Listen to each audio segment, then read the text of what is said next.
Welcome to Dr. Kush's Exotic Drinks. I'm, of course, Dr. Kush, along with my barback Kyle. I'm not a real doctor, but I did spend almost 2 decades running some of LA's best bars. After years of teaching classes and training bartenders, I want to demystify the cocktail world for you. Let's try a few new things as I open up my bar to everybody. Belly up, chat, and let's have a drink.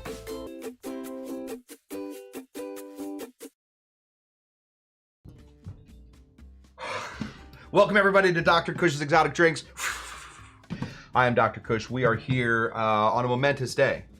We have, at times in this bar, been very focused.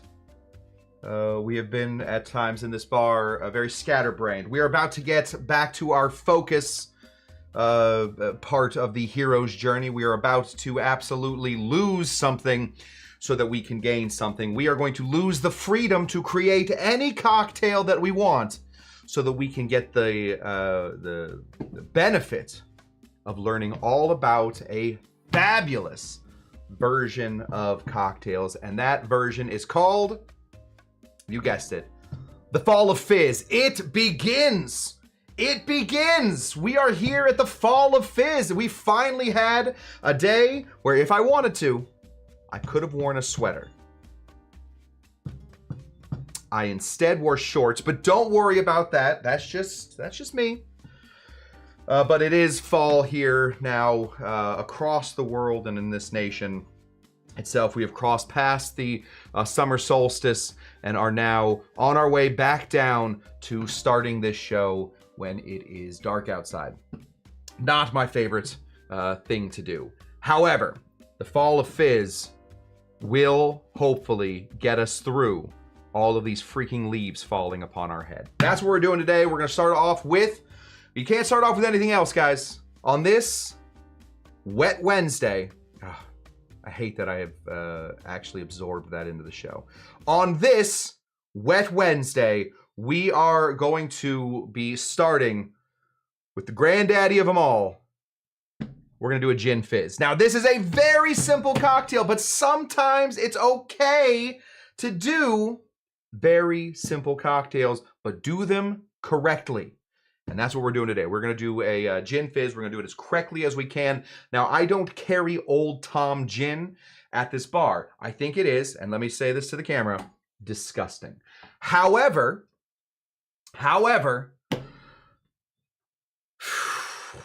we are using a sort of sweet gin, and we're going to call that a day, okay? We're going to call that a day. So let's get to it.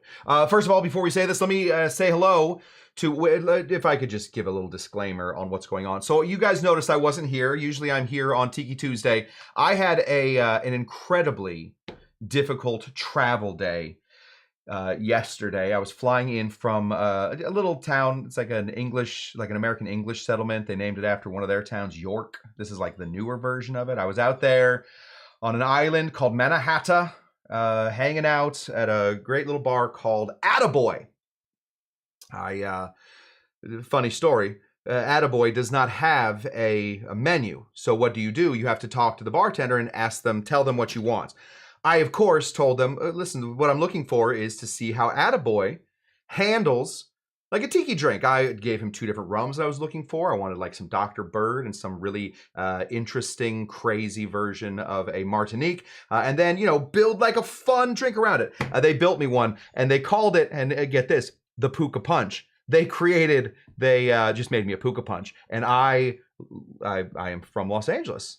The Puka Punch is a very specialty cocktail here, created by the Tiki Tea guys. So I went all the way out to Manhattan, in order to order a drink that I could have gotten on Hollywood and Sunset.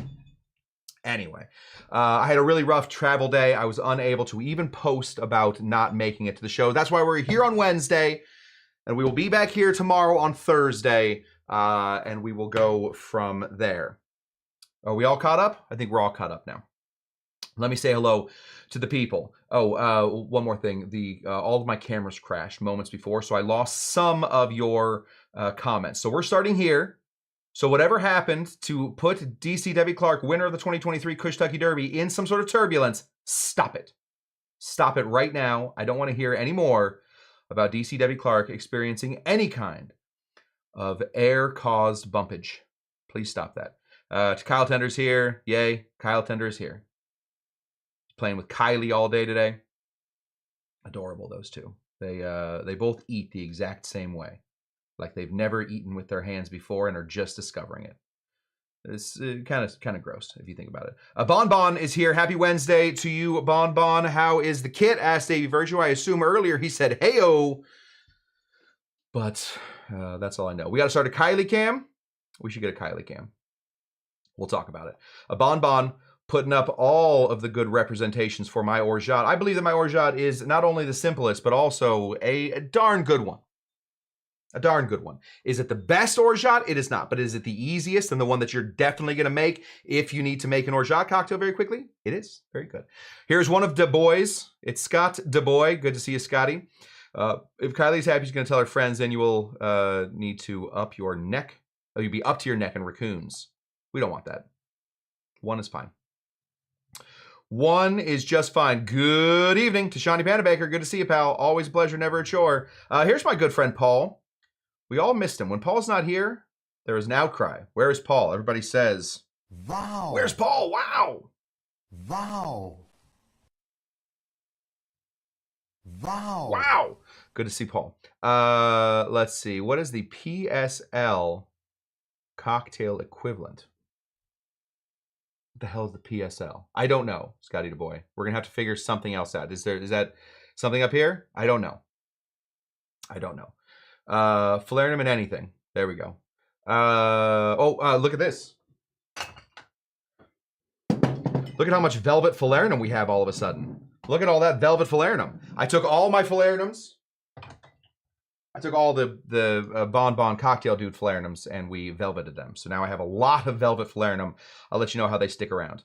Let's see. Did I see my friend Derek is here? What up, Kush fam? What up, D Handley? Derek is about to be a Youper. You know what that means? I didn't. I learned it at his wedding like 15 years ago. How long you been married? Long time. I learned all about Youpers in 1 weekend. I got a whole crash course on Youpers. Derek's about to be one. Who's getting married? Why are we getting married? Oh, yes, it's a Grant is getting married. Attaboy. Wow, freaking awesome. It's a good little bar. Absolutely. Susan Lang, cheers to you. Loriander, oh gosh. Oh, I don't know. Happy day getting the kittens. But we are very sorry to hear about any kind of cats having rough days. Let's see who else we got. I think that's what we got. Pumpkin spice latte. Oh, pumpkin spice latte. Oh my gosh, the pumpkin spice. What's the pumpkin spice latte of cocktails? Give me a second. Let me think about it. April Du Bois. There's the other Du Bois. Okay. Gosh, we've been talking for a long time. We're all caught up. 9 minutes. We haven't even touched the cocktail. This is called the Fizz. Now, what is a Fizz? We are going to be examining that. We are going to be taking the Fizz to the very, very Fizz limits. We are going to, like in those Fast and the Furious, just consider this the Fizz and the Furious. We are absolutely going to take these cocktails and we're going to push them to the very limit of what exactly a Fizz is. But let me put some ground rules in what we need. Just like in Fast and the Furious, family. That's the main thing. Now, to be fair, I've only seen Fast and Furious 10. So I think at that point it's kind of a parody of itself, but this is where we're at. We need some ground rules for a Fizz. Fizz has to have a bubble. It has to have at least one bubble. Hopefully, our Fizzes contain many bubbles. Hopefully, our Fizzes contain some effervescence. Now, how are we getting that effervescence? We are going to, like I said, push the limits on how to get our Fizzes to fizz. That's one thing. Second thing, there are no more rules. It just has to have some sort of bubbleage. All right, we just need some sort of a bubbleage to get this. But in order to do that, we have to, in order to get to the end, like they always say, you have to start. And so we're going to start at a great cocktail called the Gin Fizz. Now, most fizzes, when they started as Gin Fizzes. Easy way to do it. This is controversial. But how else are you going to sell books if you're not controversial? A guy named David Wondrich, who I love. I think I own 2 of his books. How many does he have more? I think I own his entire library. Oh, and I also have the compendium. 3 of his books I own. He has said in the past that sometimes the problem with a cocktail called the sour, sometimes called the lesser punch, but most of the time called the sour, it can get a little boring. It's true. It's booze, it's citrus, and it's sugar. That's it. You can spice that up a little bit. But what happens when something gets boring? Humanity marches forward. We start to add different stuff. Well, eventually, we started adding. We started to really see about fizzes in the I'm going to call it the 1910s, but really in the 1920s. That's when it became a sort of a big deal, at least. I'm sure that there were fizzes before that, but people took the format of a sour and they added soda water to it. Simple. Now, what this does is it takes the cocktail back to its original roots, which is not a delicious drink that you imbibe in order to get crunk on a Wednesday night. That's not normally that's not what a cocktail was invented for. It was invented for on that Thursday night after all of the crunkness, after you have absolutely Harlem shook your booty into some sort of coma. You wake up the next day, and in order to get out of that drink coma, we call it hanging over, you drink a little booze. The effervescence in these cocktails is meant to get your belly started again. So that's what's going on with that. Let's get our cocktail going. Since this is a gin fizz, we're going to do the original recipe. It's very, very simple. But there are things that people do wrong with fizzes, and I will show you some of them, or at least I will stop you from how we are doing it. We're going to take this lemon right here. This is a lemon. I will be only using half of this lemon. I will use the other half for my dinner. I am making chicken piccata tonight, in case anybody was wondering. If you guys wonder what I'm having for dinner tonight, by the time I start the show, I always know. So if you guys are interested, ask, and I will tell you what I'm having for dinner. Tonight, chicken piccata. And in order to have chicken piccata, I got to have 2 things. Chicken and everything else to make piccata. One of those things is lemon. We're going to start here. We're going to slice this lemon right in half. See how our juiciness level is. I got a second lemon just in case. I brought it in here to sort of see so I could see sort of what its fate could have been if it had been a cocktail. This lemon most likely will be a piccata lemon. We're going to take our juicer. Remember, this is a lemon. Oh, what have I done? Already made a mistake. Hot tip, hot tip, hot tip. Tips and tricks. Look at this. See this little guy right here? If we try and close this thing right here, we're going to get into a world of hurt. This is like one of those little door things. Do anybody, is it like a door stopper, I'm sure? We don't want that on here. All right. Imagine you have a cat living in your house that just hits that at all hours of the night. We want to slice that off. There you go. Get that nubbin out. It also is going to open up a few little air pockets in there. That's going to help the juice escape. Is that a true statement? I don't know, but I like to think it is. And it does help. Every time I take that little nubbin off, it does help. We're looking for about 3/4 of an ounce of some delicious lemon juice. Oh yeah, that's going to be 3/4 of an ounce all day. Oh, let me say hello to Abri, who is, in case you were wondering, oh, there she is, in case you were wondering, allowed to stay after the bar closes. So, Abri, we will find a way to make that happen, but good to see you. Always a pleasure, never a chore. Hashtag hot tip. Hot tip. Let's see how well we do. We want to get this right. We need 3/4 of an ounce of lemon juice. Oh boy, almost exactly. Touch over. We, because we're building a sour to begin with, we need to start off also with some sugar syrup. This is sugar syrup, sometimes called simple syrup. The original one contains something called gum syrup, and we will get into gum syrup for sure. We will be getting into gum syrup at some point in this fall season, the fall of the fizz. We'll get into it. Not today though. Simple syrup, just fine. Gum syrup, gum arabic, a little thicker, little mouth coatier. We need a little less than 3/4 of an ounce of some sugar syrup, simple syrup, 1-to-1 simple syrup.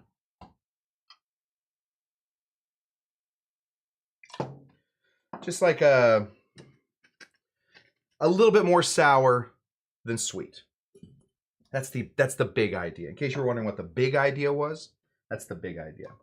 All right, now look at this. This is Martin Miller right here. We have some big announcements coming soon about not only Martin Miller, but gin in general.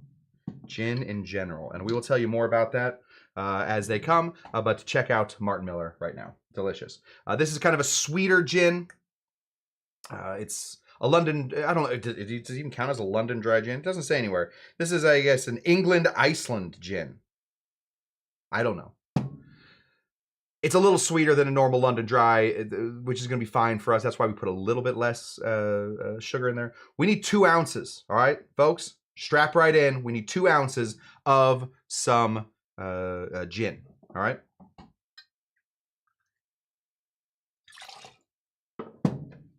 Try not to spill half of it if you can.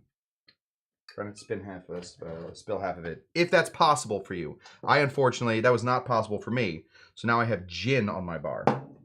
It's one of our hot tips. Don't spill your juice. Okay.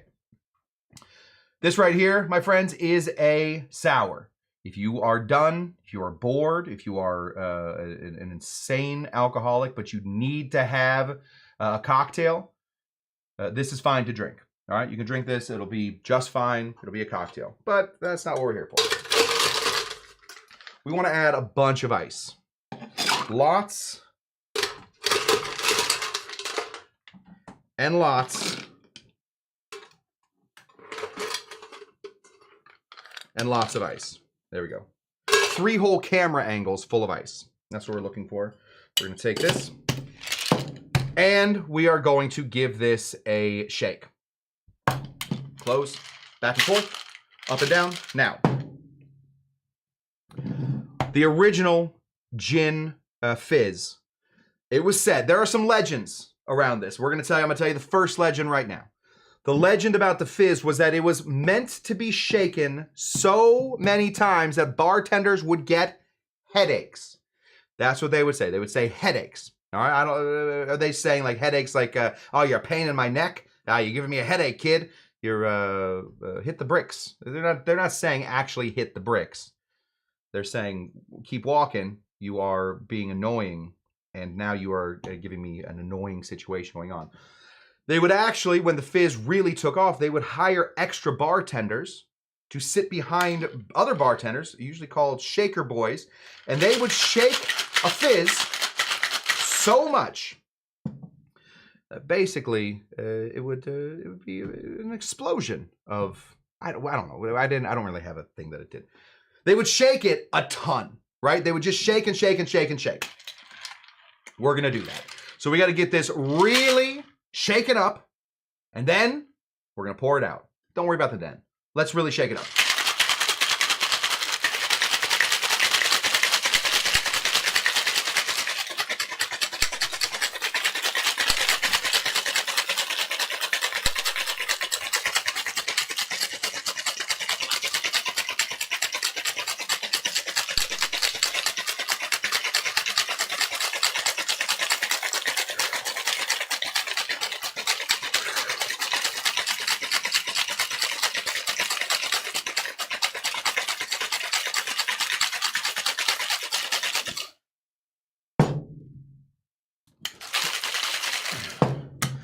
I'm definitely going to need, for a while there, while I was bartending, I would wear a tennis elbow like thing around my right arm, because when I shake more with my right arm, and I started to get really bad tennis elbow. Not because I was playing tennis, surprisingly. I got bartender elbow, and that's not quite as impressive.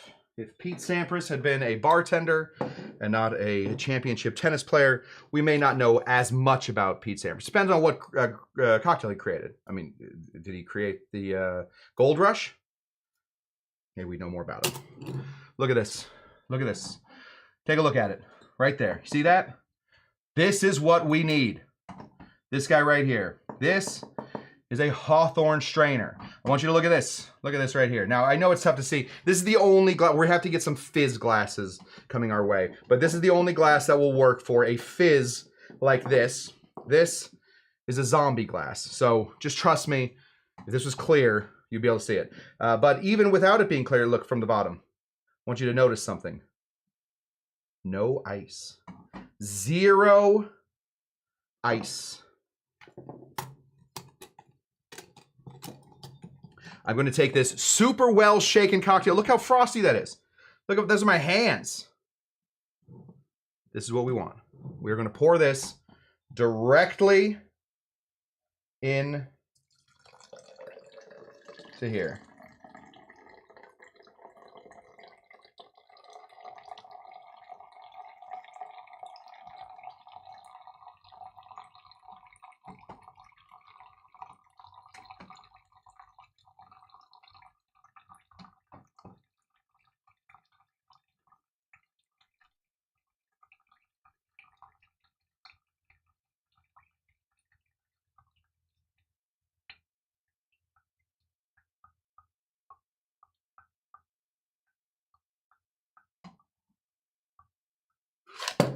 We have to stop at some point. That was insane. I don't know what happened. I think the extra shaking really froze some of this stuff up. We have an incredibly cold cocktail with definitely some water in here. We are not done. This is called a fizz. There is no bubble in here yet. We need to add bubble. This is how we will be adding bubble. Fizzes are not served with ice. Sorry, let's take that back. We don't have any other rules other than the original Gin Fizz was not served with any kind of ice. We want this to be a sour that has soda water in it. Now, we have done a battle box and decided that Topo Chico was our fizz of choice. A very expensive battle box for me. Calm it down there, pal. Jeez.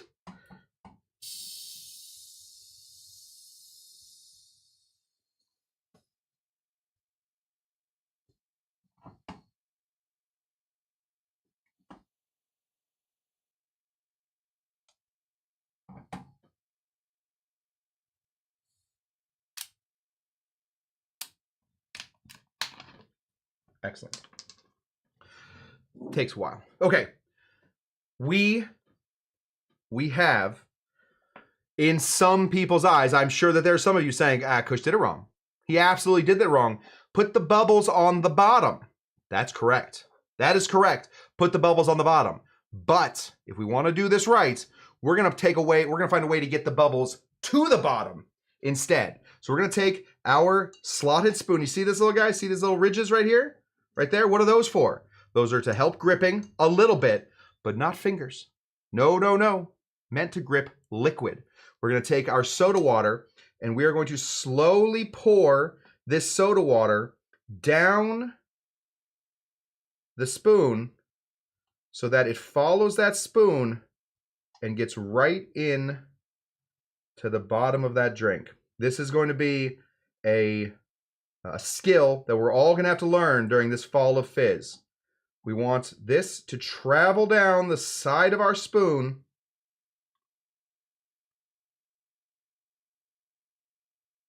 as much as we can so that that fizz gets mixed into the rest of the cocktail. There we go. Now, if we can see, I really should have got my fizz glasses here before we started this, because the design here makes this a little difficult. But if we can look, maybe we look right here. We can see that there are bubbles all the way down here, and there isn't, I mean, there's a little change right up here. See this guy right here? This little line right there? There's a little change. We can give this just a quick stir. Get that coming up. And now we have a very well-mixed gin fizz. Now, before we get into this, I want to tell you my favorite fizz story. I'm sure I've told this story before. It's not mine. It didn't happen to me. But I think it's important that we know how very good and how much people love this cocktail. I want to tell you the story of a guy from Brooklyn. Suddenly I go to New York. All I'm talking about is Brooklyn, right? Lower East Side, am I right? Park. So there was a guy from Brooklyn, and what we know about him is they called him Professor Denton. You imagine putting but just calling yourself Professor? I don't know much more about Professor Denton, except for he holds a really fun record. Professor Denton, in one night at a Brooklyn bar, drank 40 fizzes. 40 fizzes. 40. This is one. He drank 40 of these and died. Now, I have to back up. It seems like we're at the end of the story, but we have to back up a little bit. We got to do a flashback. Professor Denton did not die from alcohol consumption that night. He did not. No. I hate to laugh at anybody dying, but sometimes it's a little funny. Professor Denton died from internal hemorrhaging. Why did he die from internal hemorrhaging? Well, after drinking 40 gin fizzes, Professor Denton decided he was going to eat the glass that they came in. So Professor Denton died after drinking 40 gin fizzes because he and his let's put it right, his drunk ass decided I gotta have everything. I'm going to eat the glass that it came in.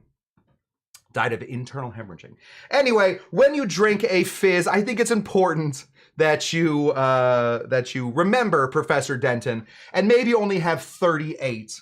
Because if 40 is the magic number that is going to make you decide that you want to eat the glass that it came in, 38 fizzes, I think, is just fine, especially in Brooklyn these days. I don't want to complain about price or anything, but that might cost you $4,000. So, yes, Darwin, that's exactly right. We needed to get Professor Denton right out of the pool. This new trend of people complaining over how ice takes up half the cocktail for no ice, ask for no ice and expecting a full glass. I guess from now on they need to order fizzes. That's exactly right, Loriander. They need to order fizzes, just not 40 of them. Can you imagine? Listen, Mrs. Professor Denton, your husband, he's passed away. Oh my God, what's happened? He drank 40 fizzes. Oh God, no. That's not what killed him. You might want to sit down for this. And I don't know how you two met, but I think we should get out of the kitchen because I don't want you near any glassware. I don't know what you're about to get up to. This right here is a gin fizz. We have a little extra. We'll just have to have a slightly less lemony piccata tonight. We do want to give this a bit of a garnish. We're just going to give this a nice lemon wheel. Cut. Oh, almost lost that whole fizz. Imagine that. There we go. Get this here, right there. We're just going to throw this. Oh, you know what I have? Oh, this is fun. Back at the house, my wife has decided that it is time that we start hanging our herbs. So she got a bunch of these. And now I can have fun with teeny tiny little paper clip or clothes pins. Look at that. Tell me that that's not the most sophisticated way you've ever seen a fizz served. I think we're doing great. This right here is an adorable gin fizz. Get ready, folks. I think it's important that we all remember a couple things. First, fizzes have bubbles. 40 is too many. Not because, and we don't know, I don't know the history of anybody else that's drank 40 fizzes in a night. I don't know what they died of. probably having too much fun. But Professor Denton, I love that that's the name they give him. Professor, in quotes, Denton, died of eating the glass that the fizz came in. So we have to take this, even though these seem like they are weak sauce, they go down really easily, and they are extra delicious. We are about to get into all kinds of great fizzes, things like the rum and coke, great fizz. The mojito, a great fizz. We're gonna do very soon we're gonna do a cherry bounce, one of my favorite cocktails of all time. Haven't really found a way to make a cherry bounce. We're gonna make a cherry bounce. We're gonna get into possibly the most famous fizz of all time. We're gonna get into a gin and tonic. We're gonna be making our own tonic water. So stick with me for all of the, yes, a falernum fizz, a velvet fizz, absolutely. We have so much to get into. We have a lot of fun things coming up. Enjoy your fizz. Cheers to you guys. I'm gonna be one and done with this, but I am still gonna try and eat the glass because I think I can do it. I think I'm ready. I eat really hot chicken wings. Do you think it's the same? I order my chicken wings like the suicide, whatever they do. Bump it up a little bit. Spectacular. Bubbly, effervescent. It's got all that stuff. It's got exactly what we need. It's some people will look at this and say that is just a watered down version of the gin sour. And in a way, they're right. If we were just putting water in here, but we are not. We are adding all of our soda water in here. We will look into levels of soda water throughout this entire research that we're about to do into the fall of fizz. Oh my gosh. This is one Van Gogh looking drink, missing one here. It does kind of look like it does kind of look like it got broken up with and then died alone without knowing his true talent. That is what I got for you guys. We will be back here. I apologize to anybody that tried to show up yesterday. I really was trying not to miss Tiki Tuesday, but since I did, I figured we would kick off the Fall of Fizz today, and we will be back tomorrow with a brand new fizz for the Fall of Fizz. And we will be getting into all kinds of fun experiments with fizzes. They may seem very simple. It may seem like you take any other cocktail and add soda water to it. And in some cases, that is right. And in some cases, dead wrong. So keep it to under 40 and let's hang out again. Do I have anything else I want to talk about? I think we're good. Be back tomorrow for the Fall of Fizz. That's it. What do we always say when we are leaving here? We say goodbye. We also say we also, just real quick, if we can, we say, are you Dr. Jinga Janga? And then we say, why the heck is the thing crackling? Bye. Then we say bye. Thank you guys. I will see you tomorrow, same time, same channel, same fizz time, same fizz channel here at Dr. Chris Exotic Drinks. Bye. Bye.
Goodbye. Are you Dr. Jinga Janga?